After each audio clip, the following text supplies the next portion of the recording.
నాన్న,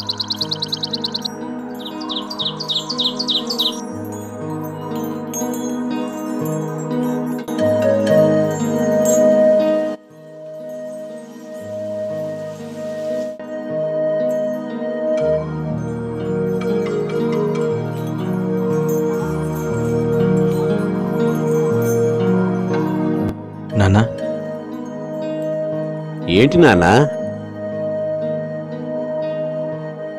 మీతో కొంచెం మాట్లాడాలి నాన్న. చెప్పు నాన్న. నాన్న, ఇంట్లో మీరు నేను తప్ప మనకంటూ ఒక ఆర్థిక లేదు. అంటే ఏమిటి నువ్వు అనేది? ఆర్థిక కోసం నన్ను మళ్ళీ పెళ్లి చేసుకోమంటావు ఏమిట్రా? ఊరుకోండి నాన్న, నేను అంటుంది మీ గురించి కాదు, నా గురించి. ఆహా, అంటే అవును నాన్న. కాకపోతే ఆ అమ్మాయి అనాథ. అనాథ అయితే ఒకసారి అమ్మాయిని ఇంటికి పిలువురా, మాట్లాడతాను. ఓకే నాన్న, థ్యాంక్స్ నాన్న.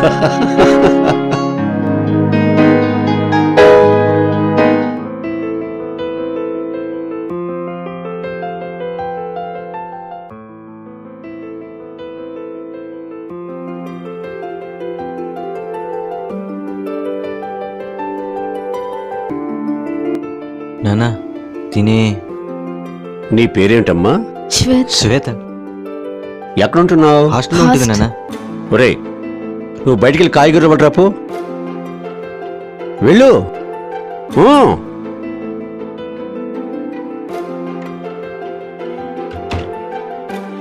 రామ్మా, కూర్చో.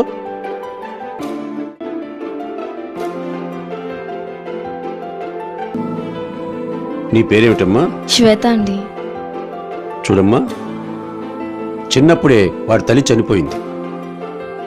అప్పటి నుండి అమ్మా నాన్న నేనే వాడిని చేశాను. వాడి చదువు చెప్పించి మంచి ఉద్యోగులు చేర్పించాను. ఒక పెద్ద కుటుంబం నుంచి ఒక మంచి అమ్మాయిని తీసుకొచ్చి వాడికి పెళ్లి చేయాలనుకున్నాను. కానీ నువ్వు చూస్తే అనాథవి.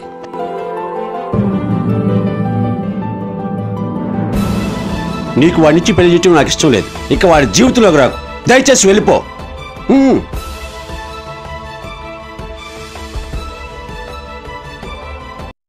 ఆగమ్మా. చూడమ్మా, సరదాగన్నానమ్మా. నీ బాధే చెప్తుంది. వాడి మీద నీకున్న ప్రేమంతో. చూడమ్మా, మీ పెళ్లికి నాకు ఎలాంటి అభ్యంతరం లేదు. సంతోషమేనా? చూడమ్మా, నువ్వు అనాథవి కాదు. మేము నీ కుటుంబం, నువ్వు మా కుటుంబం. మనమంతా ఒకే కుటుంబం. అయితే కార్తీక్ కాల్ చేసి పిలవమంటారా? తలుపు చాటు నుండి వాడు మొత్తం వింటూనే ఉన్నాడు. ఒరే గాడిదా, లోపలరా. థ్యాంక్స్ నాన్న, థ్యాంక్ యూ సో మచ్ నాన్న.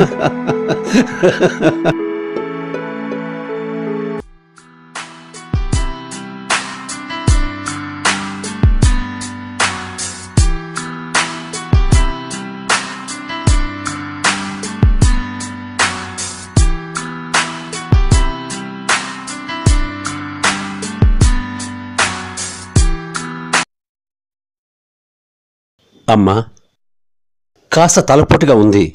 కాఫీ పట్టుకొస్తావా? కాఫీ లేదు, ఏమీ లేదు. ప్రెషర్ కాఫీ తేడా నేను మీకు సర్వెంట్ లా కనిపిస్తున్నానా? మీకు కావాలంటే మీరు వెళ్ళి తెచ్చుకోండి.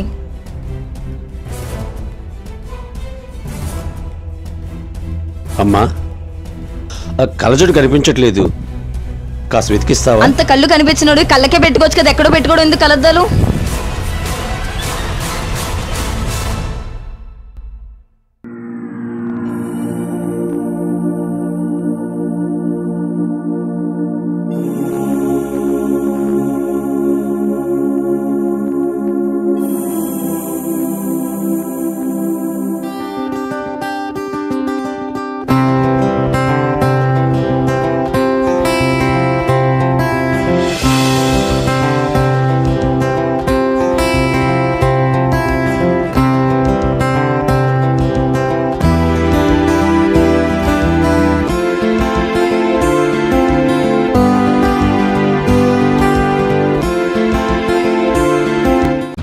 ఈ ముసలాడు పని పడలేదు బాబు. ఎప్పుడు చూసినా పిచ్చి మొక్కలు నీళ్ళు పోసుకుంటూ కూర్చుంటాడు.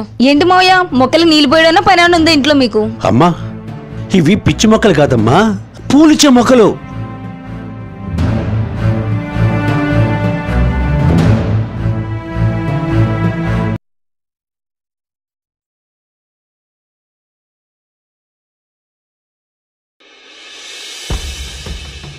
ఏంటి అలా ఉన్నావు? మీ నాన్నగారి పద్ధతి ఏం బాగోట్లేదు. ఇంట్లో ఉంటే ఆయనన్నా ఉండాలి, నేనన్నా ఉండాలి. ఆలోచించుకోండి. ఛే, అసలు మీతో వేగలేకపోతున్నాను. ఆయన వృద్ధాశ్రమంలో జాయిన్ చేస్తారా, నన్ను ఇంట్లోంచి వెళ్ళిపోమంటారా? చెప్పండి ముందు. ఛే,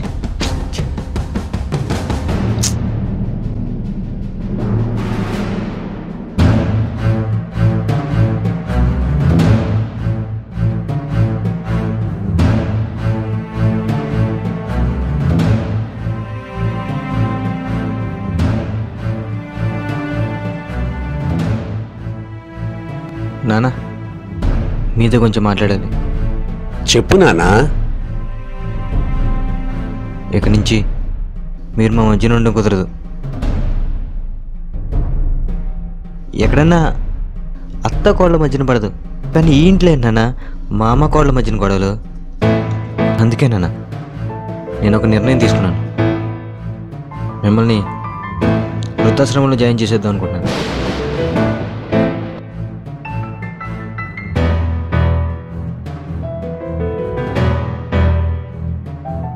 అదేమిట్రా?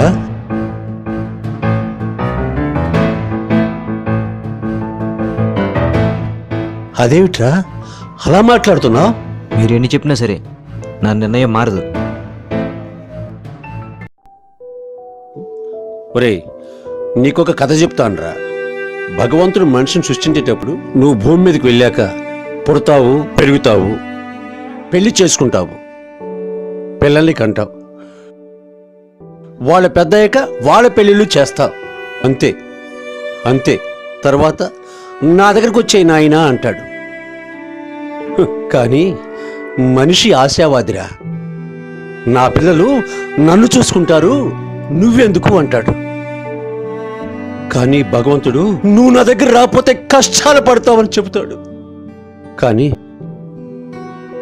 పిల్లలపై ఉన్న నమ్మకంతో తండ్రి ఒప్పుకోలేదు. కానీ నీలాంటి కొడుకుల వల్ల మాలాంటి తండ్రుల బ్రతుకులా తయారవుతుంది. చివరికి వృద్ధాశ్రమం పాలవుతున్నారా? సరేరా, నీకు అదే మంచిది అనిపిస్తే నీ ఇష్ట ప్రకారమే చెయ్యి. పదరా వెళ్దాం.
మీరు రాఘవయ్య గారు కాదు? మీకు నేనెలా తెలుసు? 20 సంవత్సరాల క్రితం మీరు ఒక బాలుని దత్త తీసుకున్నప్పుడు మధ్యవర్తిగా నేనే ఉన్నాను కదా. మీరా? నమస్కారం అండి. నమస్కారం.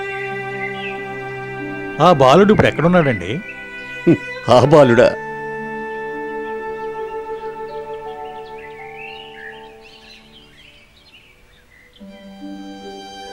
వాడే నన్ను ఇక్కడ వదిలేసి వెళ్ళిపోయాడు.